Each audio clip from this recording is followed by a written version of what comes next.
30 second കൊണ്ട് 300 വീടുകൾ വെച്ചു കൊടുക്കാൻ കഴിയുമോ നിങ്ങൾക്ക്? അതിന് കഴിയുന്ന ഒരേ ഒരാളെ ഇന്ന് ഇന്ത്യയിലുള്ളൂ. പഠിച്ചു മാത്രം പറയുന്ന പ്രതിപക്ഷ നേതാവ്. അല്ല പ്രതിപക്ഷ നേതാവേ, ഈ കർണാടക സർക്കാർ വീടിനായി നൽകുന്ന പണം എങ്ങനെയാണ് കോൺഗ്രസിന്റേതാകുന്നത്? ആകെയുള്ള 400-ൽ 300 ഞങ്ങളുടേതെന്ന് അവകാശപ്പെടുന്ന പ്രതിപക്ഷ നേതാവിനോട് ഒരൊറ്റ ചോദ്യമേ ഉള്ളൂ. 30 സെക്കൻഡ് കൊണ്ട് നിങ്ങൾ നിർമ്മിച്ച 300 വീടുകളുടെ ഗുണഭോക്താക്കൾ ആരൊക്കെയാണ്? നിങ്ങൾ തയ്യാറാക്കിയ ഗുണഭോക്താക്കളുടെ ലിസ്റ്റ് പുറത്തുവിടാൻ ഇതാ വെല്ലുവിളിക്കുന്നു. പ്രതിപക്ഷ നേതാവ് വായുവിൽ എഴുതി കൂട്ടുന്നതല്ല യഥാർത്ഥ കണക്കുകൾ. ആ കണക്കുകൾ ഇതാ കേട്ടോളൂ. വയനാട്ടിൽ ഉയരുന്നത് 410 വീടുകൾ.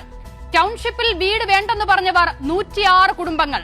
ഇതിൽ 104 കുടുംബങ്ങൾക്ക് സർക്കാർ നൽകിയത് 15 ലക്ഷം രൂപ വീതം. ശേഷിക്കുന്ന 2 കുടുംബങ്ങൾ ഉന്നതിയിൽ താമസിച്ചിരുന്നവർ. സ്വന്തം ആവാസ വ്യവസ്ഥ വിട്ട് ടൌൺഷിപ്പിലേക്ക് വരാൻ താല്പര്യമില്ലാത്ത അവർക്ക് അവർ ആവശ്യപ്പെടുന്ന സ്ഥലത്ത് വീട്. ഇനി പറയൂ പ്രതിപക്ഷ നേതാവേ, നിങ്ങൾ ആർക്കാണ് 300 വീടുകൾ കൊടുക്കുന്നത്? ഏത് കണക്കിന്റെ അടിസ്ഥാനത്തിലാണ് നിങ്ങൾ ആ ലിസ്റ്റ് തയ്യാറാക്കുന്നത്? ഉളുപ്പെന്ന വാക്കിന്റെ അർത്ഥം നിങ്ങൾക്കറിയില്ല എന്ന് കരുതി കേൾക്കുന്നവരും അങ്ങനെയാണെന്ന് ധരിക്കരുത്. അടിമുടി പബ്ലിസിറ്റി സിൻഡ്രോം ബാധിച്ച വി ഡി സതീശൻ 300 വീടുകളുടെ കണക്കും പറഞ്ഞ് ഗംഗാധരൻ എന്ന കഥാപാത്രത്തിന്റെ മാതൃകയിൽ നിന്ന് ആ നിൽപ്പുണ്ടല്ലോ, അതാണ് കോൺഗ്രസിന്റെ ശവപ്പെട്ടിയിലെ അവസാനത്തെ ആണി. പണ്ട് ഉമ്മൻചാണ്ടി സർക്കാരിനെ അഴിമതി സർക്കാർ എന്ന് വിളിച്ച വി ഡി സതീശൻ എന്ന ഒറ്റുകാരനോട് പുനർജനിയുടെ പേരിൽ സതീശൻ നടത്തിയ അഴിമതിയെക്കുറിച്ച് ചോദിക്കാൻ എന്തിനാണ് കോൺഗ്രസെ നിങ്ങൾക്ക് മുട്ടിടിക്കുന്നത്?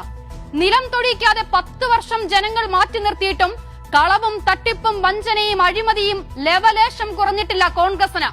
10 വർഷം ഖജനാവിൽ കൈയിട്ട് വാരാനാകാത്തതുകൂടി ചേർത്ത് പാവപ്പെട്ടവന്റെ കണ്ണീരിന്റെ പേരിൽ പിരിച്ചു മുക്കി. എന്നിട്ടും മതിയാകാതെ അലക്കി തേച്ച ഖദറിനുള്ളിൽ മിടിക്കുന്ന അധികാരത്തിന്റെ ഭ്രാന്താണ് വി ഡി സതീശനിലൂടെ പുറത്തുവരുന്നത്.